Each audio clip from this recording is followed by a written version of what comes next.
अस्मद्गुरुभ्यो नमः। काश्यपान्वयसञ्जातं नारायणपदाश्रितं श्रीमन्नारायणं वन्दे यतीश्वरश्रियाजुषम्।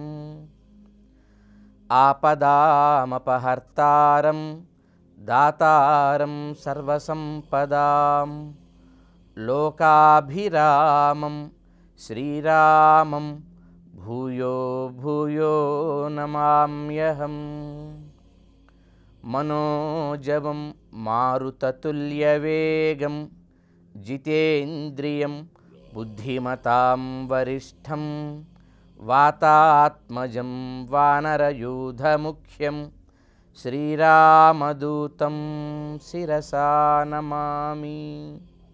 రాముడు వచ్చిన దగ్గర నుంచి మానవుళ్లానే నడుచుకుంటున్నాడు.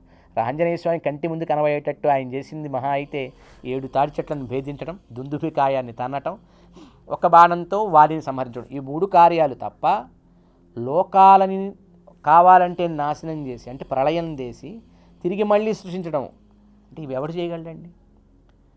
బ్రహ్మ విష్ణు మహేశ్వరుల త్రిమూర్తులుగా వీళ్ళు చెప్పే మనం అనుకునేటువంటి పౌరాణికంగా ఉండే త్రిమూర్తులు కానీ, ఆగమం ప్రతిపాదించినటువంటి ఏదో వ్యూహ వాసుదేవుడు, సంకర్షణ, ప్రద్యుమ్నాది స్వరూపాలతో ఉండేటువంటి భగవంతుడి అసలు త్రిమూర్త స్వరూపాలు కానీ, ఇవన్నింటినీ సృజించిన ఆది నారాయణుడైతే తప్ప భూతాలని నాశనం చేసి మళ్ళీ పుట్టించలేడండి. ఇది భగవద్ వైభవం. ఇది ఆ హనుమంతుడికి ఎలా తెలిసింది? హనుమంతుడు సూర్యనారాయణుడిని ఉపాసించి సకల వేదములని, వేద వ్యాకరణ వాంగ్మయం మొత్తాన్ని కూడా గ్రహించినటువంటి మహానుభావుడు కదా ఆయన. నవవ్యాకరణ పండితుడు అంటారు ఆయన్ని. స్వయంగా రాముడే కీర్తించాడు ఆయన్ని. నాన్ ఋగ్వేద వినీతస్య, ఋగ్వేదం యజుర్వేదం సామవేదం చదవకపోతే ఇలా మాట్లాడలేరు లక్ష్మణ అంటూ రాముడు రామాయణంలో తన నోటితో స్వయంగా ఎక్కువగా పొగిడిన దాంట్లో మొదటివాడు హనుమంతుడే. అలా పొగిడించుకున్నవాడు రాముడి చేత. అది హనుమంతుడి వైభవం, గొప్పతనం అన్నమాట. ఇంత గొప్ప హనుమంతుడికి వేదములంతా చదివాడు కనుక ఆ ఎదురుగా వచ్చినవాడు సాక్షాత్ రాముడు నారాయణుడే అని తెలుసండి. రాముడు మనిషిగా ఎంత ఉండాలనుకున్నా నారాయణత్వం అనేక సందర్భాల్లో కనబడుతూనే ఉంటుంది. జటాయువు రాముడి కోసం ప్రాణం వదిలింది, ప్రేమ కలిగింది రాముడికి. ఒక మాట అనేసాడండి, మయా గచ్చ అనుత్తమాన్ లోకాన్ అన్నాడండి. నా ఆజ్ఞ చేత తిరిగిలాని లోకాలకు వెళ్ళమన్నాడు. తిరిగిరాని లోకం ఒక్కటే ఉందండి. భగవద్గీతలో చెప్తాడు, ఆ బ్రహ్మభువనాల్లోక పునరావర్తినోర్జున మాముపేత్యతు పునర్జన్మన విద్యతే. ఈ ప్రపంచంలో అంటే సృష్టిలో నిత్య విభూతి, లీలా విభూతి అని 2 విభాగాలుగా ఉంటుంది సృష్టి.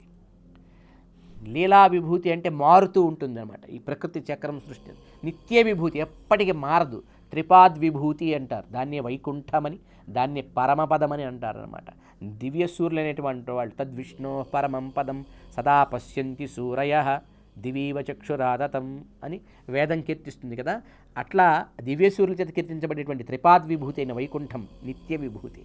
అది పైన ఉంటే దాని క్రింద ఉండేటువంటిదంతా కూడా లీలా విభూతి. ఈ లీలా విభూతిలో అన్నిటికంటే పైనుండే లోకం బ్రహ్మలోకం అండి. అది అన్నిటికంటే గొప్పది. ఆ బ్రహ్మలోకం గొప్పది కనుకనే భగవద్గీతలో బ్రహ్మలోకాన్ని ఎగ్జాంపుల్గా చెప్తాడు. ఎవరైనా చాలా టాప్ ఏదో దాన్ని కదా చెప్పి, అది కూడా దానికంటే నేను ఇంకా ఇదని చెప్పాలనుకున్నప్పుడు టాప్ ఏదో అది చెప్పాలి. అందుకు ఆ బ్రహ్మభువనాల్లోక పునరావర్తినోర్జున, బ్రహ్మలోకానికి వెళ్ళినవాడు కూడా తిరిగి మళ్ళీ కిందకి రావాల్సిందే నాయన కర్మ తీరాక. కానీ మాముపిత్యతు, నా దగ్గరికి వచ్చిన వాడు మాత్రం వెనకరాడు. యద్గత్వా నా నివర్తంతి తద్ధామ పరమం మమ అంటాడు భగవద్గీతలో. ఏ స్థానానికి వస్తే తిరిగి మళ్ళీ వెనక్కి రావాల్సిన అవసరం లేదు. తత్ అది ధామ పరమం మమ, నా ధామం అదయ్యా, పరమధామం అదే, శ్రేష్టమైన తుది, చిట్ట చివరి మజిలి. బ్రహ్మానందరసానుభవాన్ని, మోక్షాన్ని అనుభవించటానికి ఏ జీవాత్మ అయినా చేరవలసిన తొట్ట చివరి మజిలి అది అనేది స్పష్టంగా భగవద్గీతలో చెప్తాడు. అది ఇక్కడ హనుమంతుడు అంటున్నాడు అన్నమాట. అన్నింటినీ తీసేయగలడు తలుచుకుంటే, మొత్తాన్ని మళ్ళీ సృజించగలడు తలుచుకుంటే. అంత శక్తి ఉన్నటువంటి వాడు రాముడని ఇంకొక అద్భుతమైన మాట చెబుతాడు. బ్రహ్మ స్వయం భూశ్చతురానునోవ రుద్రస్త్రినేత్రస్త్రిపురాంతకోవ ఇంద్రో మహేంద్రస్వరనాయకోవ త్రాతుం న శక్తా యుధి రామవధ్యం. నాయన నీ మనసులో ఒక కాన్ఫిడెన్స్ ఉంటుంది అనమాట. ఇప్పుడు ఒక్కొక్కడు చెడిపోవటానికి ఏదో మొండి ధైర్యం వాడికి ఉంటుంది. దుర్యోధను చెడిపోవడానికి మొండి ధైర్యం ఏమిటి? నా దగ్గర కర్ణుడు ఉన్నాడు, ఏదో ఒకటి చేసి అర్జునుడిని ఎదుర్కొంటాడని వాడికి మండు ధైర్యం. ఈ రావణాసుడికి ధైర్యం ఏమిటి మనసులో? నేను బ్రహ్మని మెప్పించి వరాలు పొందాను. బ్రహ్మ అందరికీ గొప్పవాడు కదా, అందరికంటే పెద్దవాడు ఆయన. అసలు బ్రహ్మ అనే పాటే పెద్దదండి. హైరార్కీ కూడా భలే చెప్తాడు వాల్మీకి భగవానుడు చెప్పేటప్పుడు. మొట్టమొదటి బ్రహ్మ గురించి చెప్తాడు, తర్వాత పరమశివుడు బ్రహ్మ కుమారుడు 2వ స్థానం ఆయనకి చెప్తాడు. 3వ స్థానం సృష్టి స్థితి లయకారకులైన వీళ్ళకంటే తరువాత స్థానంలో ఉండేవాడు ఇంద్రుడు కనుక ఇంద్రుడు. ఈ హైరార్కీతో చెప్తాడు ఆ లైన్స్ చెప్పేటప్పుడు కూడా. బ్రహ్మ స్వయంభూ చతురాననోవా, చతురాను 4 తలలు కలిగినవాడు, స్వయంగా అవతరించినవాడు, అందరికంటే పెద్దవాడు బ్రహ్మదేవుడే నీకు వరాలిస్తే ఇచ్చుగాక. రుద్రస్త్రినేత్రస్త్రిపురాంతకోవా, నువ్వు ఎట్లో పరమశివుడు బోళాశంకరుడు, భక్తవ శంకరుడు, భక్తి కొంచెం చూపిస్తే ఆనందంతో పొంగిపోతాడు కనుక నీ భక్తికి పరవశించి నీకు వరాలిచ్చి పరమశివుడు కూడా నీతో ఉండుగాక. రుద్రస్త్రినేత్రస్త్రిపురాంతకోవ, ఇంద్రో మహేంద్ర సురనాయకోవ, ఈ బ్రహ్మరుద్రుల బలం నువ్వు తీసుకొని ఇంద్రుడిని ఇబ్బంది పెట్టావు కనుక ఇంద్రుడు నీకంటే అణిగిపోయి ఉన్నాడు. ఇంద్రో మహేంద్ర సురనాయకోవ, దేవతలకు అధిపతి ఐశ్వర్య సంపద్వంతుడైనటువంటి ఇంద్రుడు కూడా నీకు అణిగి ఉంటే ఉండుగాక. ఈ ముగ్గురు కలిసి వచ్చిన, ముగ్గురు విడివిడిగా వచ్చిన, ఈ ముగ్గురు ఒక మాట అనుకొని ప్రణాళిక వేసుకున్నా సరే రాముడు నిన్ను సంహరించాలనుకున్నప్పుడు త్రాతుం నశక్త యుధి రామవధ్యం, వీళ్ళెవ్వరూ నిన్ను రాముడి బారి నుంచి కాపాడలేరు. రాముడు సంహరించాలనుకున్న రోజున వీళ్ళెవరూ రక్షించలేరు. రాముడు ఎవరినన్నా కాపాడాలనుకుంటే వాడిని ఎవ్వడూ ఏం చేయలేడు. రాముడు ఎవరినన్నా శిక్షించాలనుకుంటే వాడిని ఎవ్వడూ కాపాడలేడు. ఇది వేదసారం, ఇది మొత్తం వాంగ్మయం మనకు నేర్పుతుందన్నమాట. సర్వ రక్షకుడైన వాడు, అందుకే శ్రీరామ రక్ష సర్వ జగద్రక్ష అనే మాట వచ్చిందండి. మనం చాలా విషయాలు తెలియక ఎక్కడెక్కడికో పరిగెడుతుంటాం. ఇళ్లల్లో పరిస్థితి బాగలేదు అనుకునేవారు ఆ ఇంటి ప్రారంభంలో గుమ్మం మీద మొదటి తలుపు మీద శ్రీరామ రక్ష సర్వజగద్రక్ష అని రాసుకొని ప్రతిరోజు ఒక్కసారి ఆ రాసిన అక్షరాలకు హారతి ఇవ్వండి. మీ ఇంటి యొక్క రక్షణ ఎట్లా ఉంటుందో చూడండి. అంత శక్తివంతమైందండి రామనామం.